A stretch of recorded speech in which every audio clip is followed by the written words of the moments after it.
Bonjour, aujourd'hui, on va explorer ensemble comment reprendre la main sur le stress pour retrouver sa vitalité en s'appuyant sur les clés proposées par Santé hormonale féminine. Cette fatigue qui pèse, l'irritabilité qui pointe le bout de son nez, un sommeil qui n'est plus vraiment réparateur. Si tout ça semble familier, c'est sans doute que le stress a pris un peu trop de place. C'est une sensation que beaucoup de monde partage et la bonne nouvelle, c'est qu'il y a des pistes très concrètes pour inverser la vapeur. Cette image de l'orchestre, elle est vraiment parlante, n'est-ce pas? C'est une métaphore super puissante. Elle nous aide à voir la situation non pas comme un combat à mener, mais plutôt comme une harmonie à retrouver. Parce que cette fameuse sirène, le stress chronique, elle ne fait pas que du bruit, non, elle dérègle toute la symphonie hormonale. Alors concrètement, comment cette sirène du stress vient-elle nous vider de notre énergie? Eh bien, tout est une question de biologie, une histoire qui se passe au cœur de notre système nerveux. Allons voir ça de plus près. En fait, on peut voir notre corps comme ayant deux modes de fonctionnement. Le mode alerte et le mode apaisement. Le problème avec le stress chronique, c'est qu'il coince le système en mode alerte. Le corps libère du cortisol en continu, comme s'il y avait un danger permanent. Et le point crucial, c'est que dans cet état d'urgence, toutes les fonctions de récupération, de digestion et même l'équilibre reproductif sont mises sur pause. L'objectif, c'est donc d'apprendre à réactiver consciemment le mode apaisement. Et c'est vraiment ça, la pierre angulaire de toute cette approche.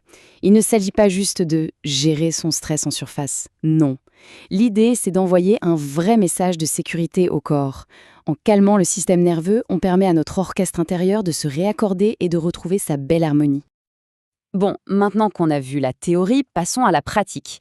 Comment est-ce qu'on fait, là, tout de suite, pour appuyer sur ce fameux bouton apaisement? Voici quelques techniques qu'on pourrait appeler des premiers secours anti-stress.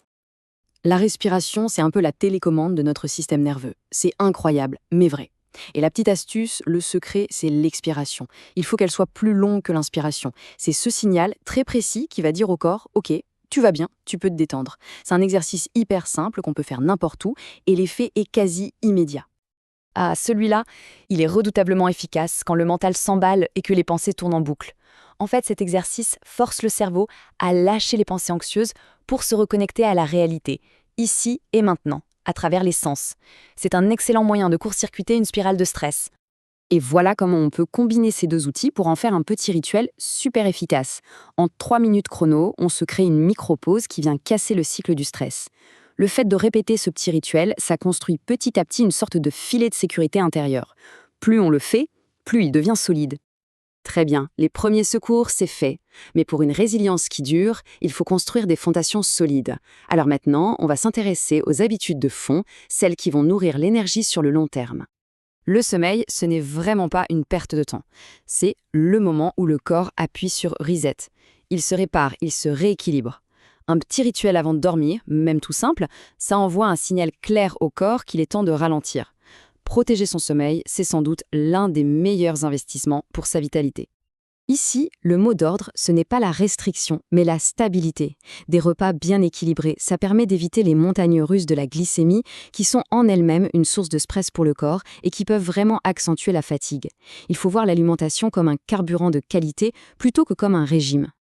Le mouvement, c'est absolument essentiel, oui, mais pas n'importe comment. L'idée, ce n'est surtout pas de s'épuiser encore plus quand on se sent déjà à plat. Tout est une question d'écoute. Parfois, le corps a juste besoin d'un peu de douceur pour se réguler, et d'autres fois, il a besoin d'un effort un peu plus intense pour évacuer les tensions. On arrive au pilier qui est souvent le plus difficile à mettre en place, mais il est absolument fondamental. Apprendre à poser des limites, c'est avant tout protéger son énergie. Ce ne sont pas des actes égoïstes, loin de là. Ce sont des actions très concrètes pour alléger sa charge mentale et physique et pour préserver ses propres ressources. Tous ces outils sont vraiment puissants, mais leur véritable efficacité, elle réside dans la personnalisation. Le but du jeu, c'est d'apprendre à s'écouter pour devenir sa propre boussole et savoir instinctivement quel outil utiliser et à quel moment. Et cette diapositive, c'est l'illustration parfaite de cette idée d'adaptation. L'énergie et les besoins ne sont jamais les mêmes. Ils varient, ils fluctuent. Le fait d'adapter ses activités, son alimentation ou même ses moments de détente aux différentes phases du cycle, ça permet de travailler avec son corps et non plus contre lui. Et on termine avec le message sans doute le plus important. Il ne s'agit pas de tout vouloir changer du jour au lendemain, ce qui serait d'ailleurs une nouvelle source de stress. Non, la vraie clé, c'est la constance dans les petites actions. Ce sont ces micro-habitudes répétées jour après jour qui finissent par construire une base nouvelle, plus sereine et beaucoup plus solide. Alors voilà, la question reste ouverte. L'idée, ce n'est pas de tout faire d'un coup, mais simplement de commencer quelque part. Une respiration un peu plus profonde, une gorgée d'eau bue en pleine conscience, un non dit avec bienveillance. Quel pourrait être ce tout premier petit pas pour commencer, dès aujourd'hui, à créer ce terrain plus favorable? C'est une belle réflexion à avoir.